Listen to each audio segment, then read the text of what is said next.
Test, test. Test, test. Test, test. Test, test. Test, test. Test, test.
Good morning, everybody. I am Eureka John, and you are at Eureka Street Creative Podcast. And I'm live on YouTube, and it is November 7th, 2023 at 5:38 in the morning. Yeah, we just had daylight savings time here in Austin, Texas, and I'm broadcasting from Leander, Texas, which is a suburb of Austin. Yes, it is just nothing special. I mean, well, I think it's special because it's, where I live, but it basically looks like every other suburb USA, it seems. Your Best Buys, your McDonald's, your freeway interchanges, and all that type of stuff that runs the homogeny of American corporate culture. But we find a way to call everything home and to make everything unique, and that is part of our human nature, I believe. Anyway, this podcast has been going since October 24th, 2020. This is episode number 502. For a while, a couple years straight, actually, I did this every single day.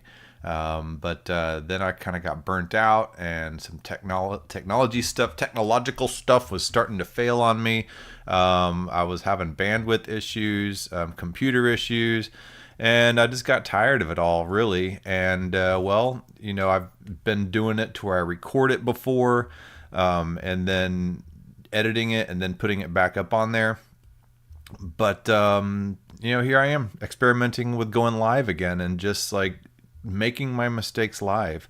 And I think that's an important part of the process, is to do things live and to make mistakes publicly and let people, see the process. Yeah. But yeah, I started out a long time ago, on YouTube, but also on like Theta TV. And I was trying to go decentralized and to try to incorporate, crypto Web3 technologies. It wasn't called Web3 back then. It was just called crypto. And since then, people are like, no, don't use the word crypto, because we kind of got tired of being associated with all the shills and, all the Lambo, Wind Moon projects and all that type of stuff. When really, I literally am in it for the tech. And I've said it before on my broadcasts, like, this is my brain dump. This is my, where I just like, all the crypto Twitter crap that goes on my feed, the stuff that I find interesting, I create bookmarks for, and I save it, and then I talk about it on the show. So it's a brain dump of stuff I've learned, or articles I've read, ideas I've come across in the DAOs and all that stuff. And then it is my sandbox where I play around with different crypto technologies. I'll learn how to bridge to new chains. I learned how to bridge to the base chain, the Coinbase blockchain, just this morning. I learned how to bridge to, what is it, the PGN chain, I think it's called. It's the Gitcoin chain, in which you create a Gitcoin profile and you're able to donate to all the Gitcoin grants type of stuff. And they use a chain called I think it's called the PGN chain. Hold on, let me open up my MetaMask here and take a look. PGN chain. So they use that for donations, and it's because like the Ethereum network, as popular as it is, the gas is high, and gas is what you use in order to pay to be able to use a network. And that's basically what keeps networks secure, is the idea of gas. And it keeps DDoS attacks, which are just when bots run just tons of hits on a network in order to clog up a network. If it costs them money, they won't do it. So that's basically what gas was really developed to do, and to prevent those types of attacks originally. So that's why the whole concept of gas. Anyway, back to the point is the Gitcoin uses the PGN network, and I was like, oh, that's a new one. So let's go over here to, I used to start, and then this is my message in a bottle. This is a way in which, when I first started, I didn't know anybody in the crypto space, in the Web3 space. It was just me talking to my video camera, because nobody in my family or friends knew anything about crypto or Web3. And it was just kind of like, I felt like one of those vegan CrossFit multi-level marketing type of people that won't shut up about their projects, and everybody else who doesn't like get it. I'm not saying that what the Web3 is like, multi-level marketing type of stuff. It's not. I'm not trying to make money off of this. I haven't really made any money off of this. I'm not making any money off of it currently, for sure. But a lot of people don't get it. And so this is my way of just being able to reach out and find other people who think and talk about this type of technology as much as I do. So, and it's worked, because I've developed an entire community of people around it, and I've met a lot of those people in real life, just most recently at Permissionless 2023 here in Austin, which was really cool. So let's see here. Let's go over to my old tweeter, and let's pull that up and see what's going on. Okay, I bookmarked this quote by David Phelps. He's a writer. He goes by Divine Economy. It's wild people think crypto is just a way for people to get rich. when we've actually invented the greatest technology of all time for rich people to get poor. That's really what crypto is supposed to be about, and what Web3 is supposed to be about. It's supposed to be people taking back control of their digital identity and their information and everything that they put online. And there have been people who have gotten insanely rich off of us, including the guy's name is slipping me right now. The founder of Twitter. Oh man. Oh, you're probably thinking about it and you're being like, dude, it'll come to me later today. And then of course Mark Zuckerberg off of Facebook, and multitudes of other people who have collected the people off of Amazon, and eBay, and all these people just collecting our data and using it to market to us, using it against us. What if we could have control over that data, and to be able to take all that data with us, whatever platform we use? And that's the beauty of what Web3 is really trying to do, and what David Phelps is saying. We've actually invented the greatest technology of all time for rich people to get poor, because then people won't be able to capitalize off of your data. Like the whole idea of private property, we take it for granted.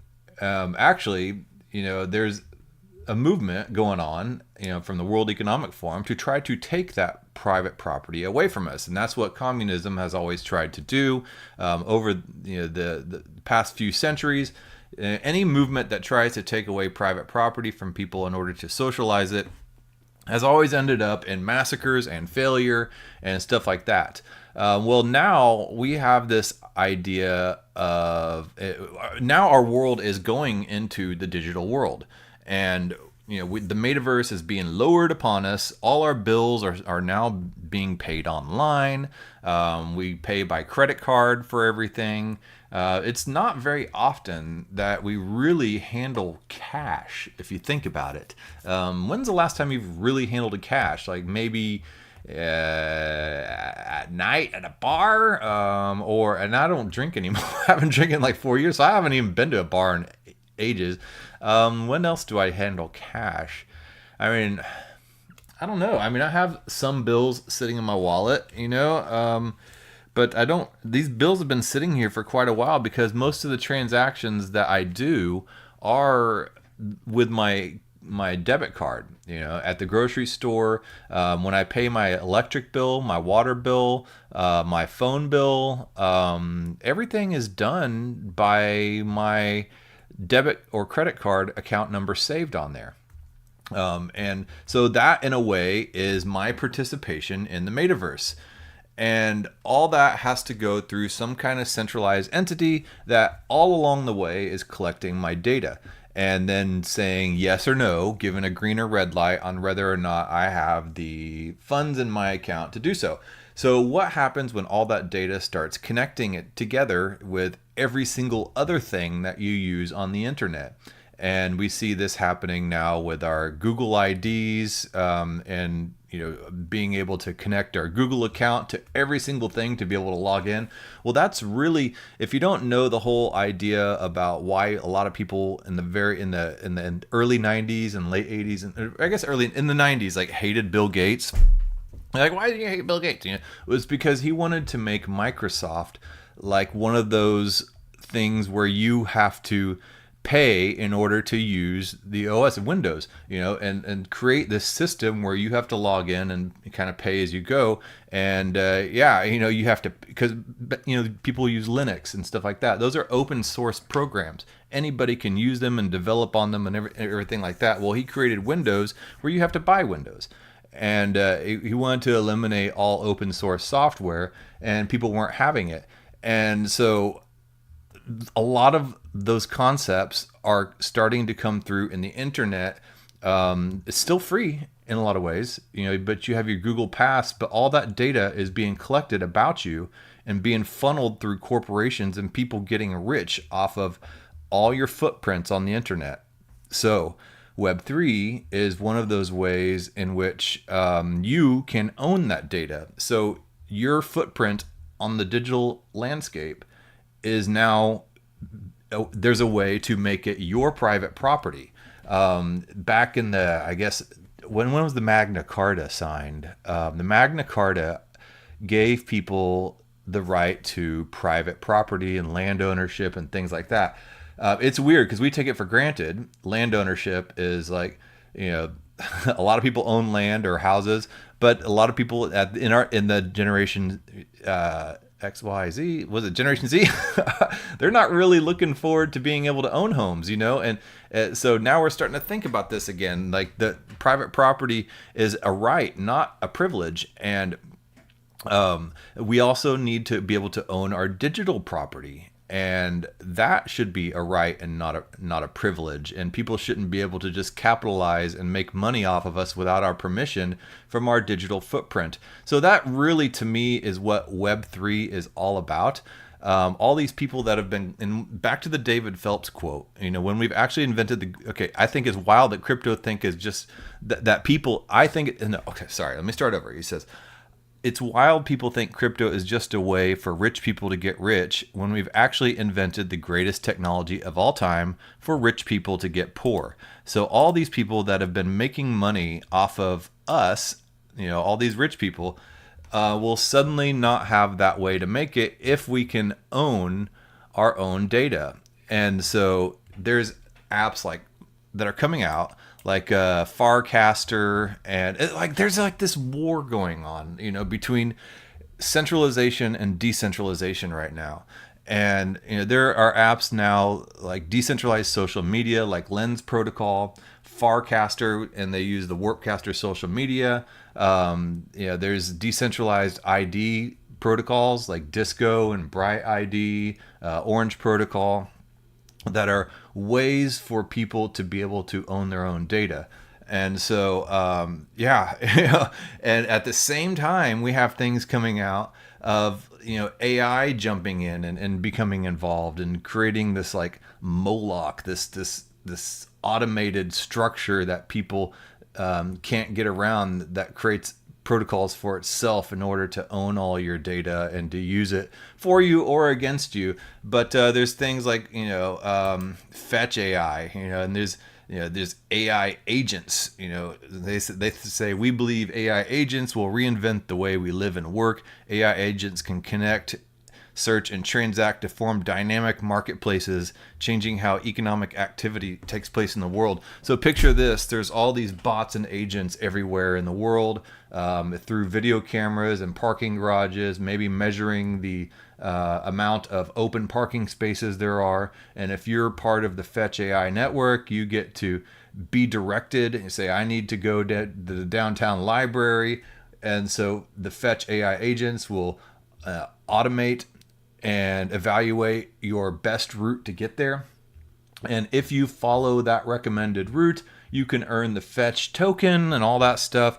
And by being a good little optimal person, you can earn currency, the Fetch token in this case, right? Or, maybe it's a US dollar, right? And if you follow and you're a good citizen, you will earn tokens. And then, if you don't follow it, you won't earn tokens. Or in worst case scenario, say you get penalized, right? And that's the whole idea of somebody else owning your data and tracking and tracing and surveilling you. Is it can be a double-edged sword. You can either own your data or it can be used against you, and that's the kind of that's the back and forth that we're seeing with decentralization fighting centralization, and it's a constant push and pull. Does everything need to be decentralized? I don't think so, because sometimes some things just can't get done without any form of centralized leadership, as I've seen happen in DAOs. Let's go over here to this article here on Mirror Protocol. This is also a decentralized blogging engine, Mirror. So there's Mirror and there's Paragraph and there's a few others. But this one, similar. The AI agent economy is coming. It will run on smart accounts. This is a pretty interesting article. I read this and then I immediately thought, well, I've been already talking about all this stuff since like 2020 by talking about Fetch AI. But I guess they kind of explain it a little more clear here. He said the new AI agent economy will run on smart accounts. Web3's first billion users may not only be humans, but AI agents.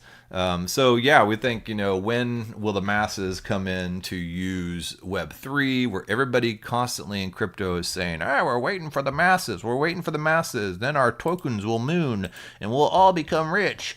Not really, according to this article, it's going to be AI that's going to come in and start using it, and as token owners, are we really going to become rich off of that? Will there even be the concept of being rich if we don't own any private property in the future through centralization? So that's why it's imperative that we learn to at least navigate this Web3 system to figure out different ways in which we can decentralize ourselves from a lot of this AI-driven, corporate, technocracy-driven information gathering that is being thrust upon us. So anyway, Web3's first billion users may not only be humans, but be AI agents. Data from September and October 2023 show that more than half of all safe transactions on Gnosis chain are currently made by AI agents. Now, if you don't know what safe is, safe, aka Gnosis, the former name for it, is a multi-sig wallet. And what I mean by multi-sig is you have a wallet online that holds your tokens. You have a seed phrase to be able to access that wallet. Well, a multi-sig wallet is when there's several people that are authorized to use that particular wallet online. And, we hold in our DAOs and then Crypto Sapiens project, we have a shared treasury. And there are multi-sig key holders. I'm one of them, to be able to make payment disbursements. And there are several holders that are authorized on that account and people that hold the key for that. So in order to run a transaction, you have to have, let's say, 3 of 5 of those multi-sig holders sign a transaction in order for a transaction to be able to go through, in order to be able to make payments to everybody and do the payout. So it's kind of a more democratic way to run a treasury and a payout department. So if you're running something like a DAO, a decentralized autonomous organization, you can automate a lot of that stuff. So, now they're saying a lot of these safe wallets these transactions are made by AI agents, which is interesting when you think of the fetch protocol and you think of like these bots and the cameras watching you in order to be able to optimize your route. And if you take that optimized route, you get some of those fetch tokens. Well, a lot of those transactions would be made by the AI built into those information gathering devices like temperatures, readers, cameras, all that type of stuff would have those agents in them. And they would pass that information from device to device. And in that passing of information, there's a transaction, right? And so that would be made through some kind of smart account. And then if any of those were to give you credits, there's a transaction, and then that would be made through a smart account. So I think that's what that's kind of talking about. So anyway, yeah, so the data from September and October shows that more than half of all safe transactions on Gnosis chain are currently made by AI agents. This signals a nascent but growing agent economy. An on-chain economy run solely by AI agents that is turning the crypto AI dream into a reality. So on-chain autonomous services. What are autonomous services? They come in many forms and increasingly rely on and interact with each other to create their own self-sustaining and self-referencing economies. In Web3, some of the autonomous services that are in demand include automation, relayers, oracles, and messaging. So you have bots messaging information back and forth to other bots. So say you have a bot that is measuring weather patterns, right? And that bot is measuring barometer and pressure. And then you have another bot that is a bot for an insurance agency adjuster. So one bot measuring weather patterns will be able to, so you have the barometer bot sending that information over to another weather pattern bot, and then there's a transaction there. So one bot pays another bot for the information that it gathered. All right. Then you have the weather pattern bot send that information. Say there's a hurricane, that sends that information to an insurance adjuster bot. And so the insurance adjuster bot is paying for that information from the weather pattern bot, right? And so there's a bunch of little transactions that are going on, and each bot pays using the token of the blockchain that information is gathered on. And all these different bots are paying for that information, and there's basically like a little self-sustaining sub-economy going on there. So this article calls it their own self-sustaining and self-referencing economies. So in Web3, some of those autonomous services that are in demand is automation, relayers, oracles, and messaging. So autonomous services are essential for enhancing the Web3 user experience, enabling features like account abstraction. While these advantages are poised to attract new users to a space, there's one type of autonomous services that is inevitable: AI agents. So behind Web3's ultimate DAUs, AI agents. Already, I don't remember what DAU is. Anyway, whatever. Already today, over 4% of all safe transactions on Gnosis chain originate from OLAS network autonomous services, the majority coming from AI agents. I'll have to look up and see what OLAS is in a second. Autonomous services built using OLAS's open source framework have distinct crypto native capabilities. They are based on advanced autonomous agent technology, co-ownable via a safe. Each service is made up of one or more software agents, each operated by an agent operator. While these agents run off-chain and can retrieve data from anywhere, they are represented on-chain by a safe smart account. Through a safe, the service can, among other things, hold assets, pay for transactions, interact with on-chain apps. Safe's multi-sig functionality helps multiple agents to co-own the autonomous service across multiple chains, including Ethereum, Polygon, and Gnosis chain. Gnosis chain, you can... so a safe account can use Ethereum, Polygon, and Gnosis. And there's a bunch of other different types of multi-sig accounts on different chains as well. But right now we're just talking about safe. So here's a Lucas Shore. He is actually one of the guests on Crypto Sapiens at one point. We interviewed him. Oh shoot! What I just went to that. Okay, so we'll go to that Twitter post. So he says AI agents won't be using EOAs. They will require the programmability and safeguards enabled by smart contracts. Already now, more than half of all safe transactions on Gnosis chain are made by AI agents. So all that was doing was just referencing his tweet. All right, so smart accounts are critical infrastructure for the agent economy, as agents will not be using EOAs or externally owned accounts. All right, so there won't be any permissions by a human being, is what that's saying, by using EOAs. So it won't have to have you sign off on it.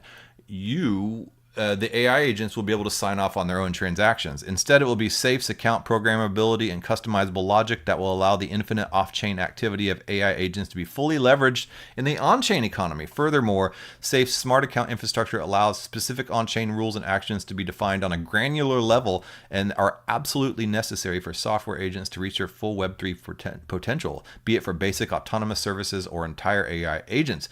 Multi-sig configurability, decentralized autonomous services.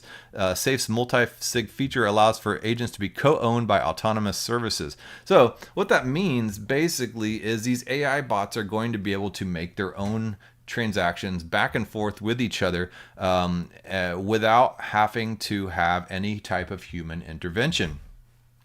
So let's, in a safe multi-sig account controlled by autonomous service of multiple agent signers, fault tolerance and decentralization among agents can be configurable according to the service requirements. However, such security may not always be required. For example, prediction agents, which are intended to be managed by individual users, employ a basic one-of-one multi-sig. So it doesn't need 3 of 5 or 4 of 7 in order for a transaction to go through. You can set up a multi-sig when it's just one-to-one.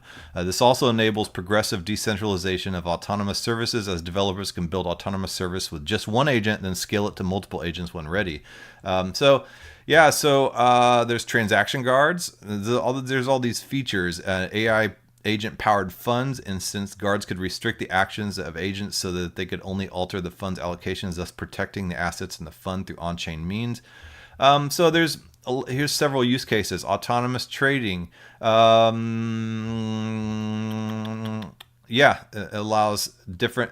AI agents. So, okay, imagine if you're a trader. Like, and there's a lot. There's stock traders. There's crypto traders. There's people that make lots of money and a living off of doing that. People ask me, do I trade? No, I don't trade. I can't. I don't have the mental capacity or even like the emotional capacity to sit there and try to keep up with everything that's going on in the market in order to be able to arbitrage and day trade and all that stuff. It's just too stressful for me. But there are people that do it very well. And to me, you know, a lot of people say, "Oh, you're going to get rich." Well, no, you're not going to get rich doing crypto trading. You are not going to get rich doing crypto trading. Okay. Like, there are people that spend every waking hour of the day doing that. You know, there are people that develop bots to do that, and they control those bots. Right. And so that's like saying you're going to become a pro baseball player. Probably not. Okay. And, but yes, there are some people that do. All right. But I'm not going to jump into the crypto market and just say, yeah, I'm going to get rich trading crypto, because there are a lot of people that say that. So probabilities are that I'm not going to. And I don't really have the desire to either. But I'm just saying. Okay. Just putting it out there. But some people are developing these bots to automate a lot of this trading and arbitrage process. Well, imagine now it's not just people developing these bots, it's AI developing these bots in order to be able to trade back and forth. And, you know, BlackRock and a lot of these Vanguard and a lot of these large companies already have AI doing a lot of their stock trading and reading the market, using prediction bots and all that type of stuff in order to automatically trade. Now imagine if AI was doing it and gathering tons and tons and tons and tons of data, more data than is humanly readable, and being able to aggregate all that data, and then being able to make and program its own bots to do its own day trading. That bot would become immensely rich and powerful. And those bots do exist. So, and here is what it's saying here. I mean, this is basically what it's talking about. These are AI agents performing and transforming prediction markets. For example, the Omen platform, 3 types of agents: the market creator agent, the AI mech, and the trader agent work together to create, analyze, and trade markets. What arises is a network of agents allowing for AI-based prediction markets that can inform market research, political forecasting, trading, and much more. Okay, so yeah, the most powerful political people and the most powerful traders out there and corporations are using bots in order to inform their market research and their decisions. Well, what if they're no longer making the decisions? What if people aren't making those decisions? What if it's AI bots making those decisions? You know, and what if, I don't know, it's just a lot of power to be given to a bot, in my opinion. But, you know, I don't know. I'm just kind of just reading this stuff here. So, impact evaluation. OLOS contributes, serving as an OLOS DAO coordination tool, employs autonomous services to AIify DAO's operations. So that's kind of cool. But, you know, there's a post. What was it? It's in my notifications, and I interviewed Donnie at Permissionless, and Donnie runs the Don't Say NFT thing. And here's a little clip from him that I made, a little videogram. So let's listen to this real quick. Some people think lions shouldn't eat gazelles. I think lions would beg to differ. They need to eat, but I don't like watching it, so I think it's wrong. Something can't be both right and wrong, and I think everything is, to someone. So what is objective truth? Some people think lions shouldn't eat gazelles. I think lions would beg to differ. They need to eat, but I don't like watching it, so I think it's wrong. Something can't be both right and wrong, and I think everything is, to someone. So what is objective truth? Using blockchain technology, we have the ability to maybe come the closest we ever have to what an ethical, moral, objective framework might look like, simply by aggregating the thoughts and speeches and data that every human has ever said. You know, there's what he said and what she said, and somewhere in the middle lies the truth, right? So if you aggregate 8 billion voices over and over again every 40 years when there's a new 8 billion people on the planet, planet, you might actually come to what would be considered the closest we could get to an objective moral framework. So if you had what he said and what she said, both on the blockchain as objective evidence out there, that they said it. and then it becomes both yes and no, both black and white. Right. You have positive And maybe and the negative. answer is always maybe. Yin and yang, just like cycling. I know. It's crazy, right? There you go. That's Bitcoin for you. That's Yeah, blockchain technology. Okay, Some so people- there was Donnie sitting there saying that, if the blockchain could record every single human action and all that type of stuff, and it could record it from multiple perspectives, say you had two different cameras looking at the same incident, you would obviously have two different viewpoints and two different information sources and two takes on the same circumstance, right? So you could with all that information, obviously it's not human readable, right? Humans are not able to process that much information, but AI agents can. So if you have multiple versions of the same information online and on the blockchain, so it's uneditable and unalterable, then you could have various versions of the same circumstance, and you could be able to aggregate and average and hone that down to what is really true. What did he say? What did she say? Is it black and white? No, it's not black and white. Everything's gray. There is no yes. There is no no. There is no positive. There is no negative. There is no 1 or 0. Everything operates in the gray space. Is that good? Yeah, sure. It's cool. You could, like he's saying, form some kind of moral framework around what is good. So Humpty said, this sounds like open data and AI coming together to become the source of truth based on the aggregate knowledge of generations before it. Probably also a good idea for why not everything should be on chain. So is that going to become like the new form of subversion, to be able to do something that is not on chain and recorded, to be able to do something outside of the system, to be able to operate outside of the blockchain AI economy? Is that new subversion? That to do things off the grid. So that's really the question it raises there. Because to me, Moloch is like somebody saying, I'm just doing my job.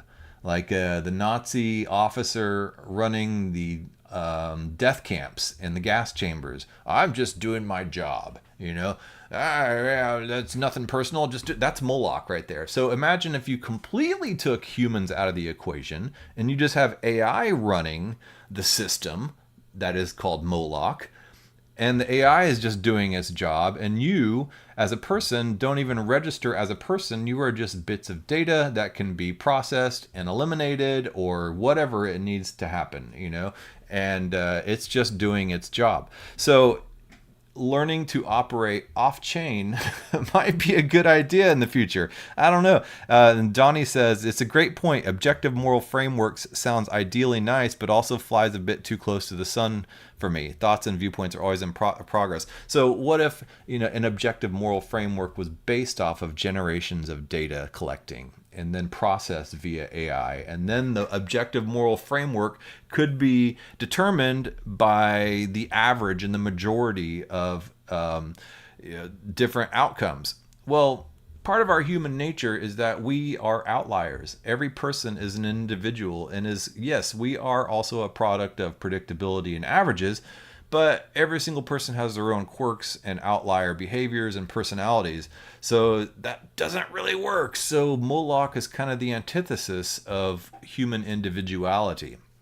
And I said, yes, but for real, combined with AI, this could be a dangerous mix for Moloch on roid rage. So basically, AI gives Moloch this basically mundane system of gears and cogs that don't recognize humanity, but only rules, processes, and procedures.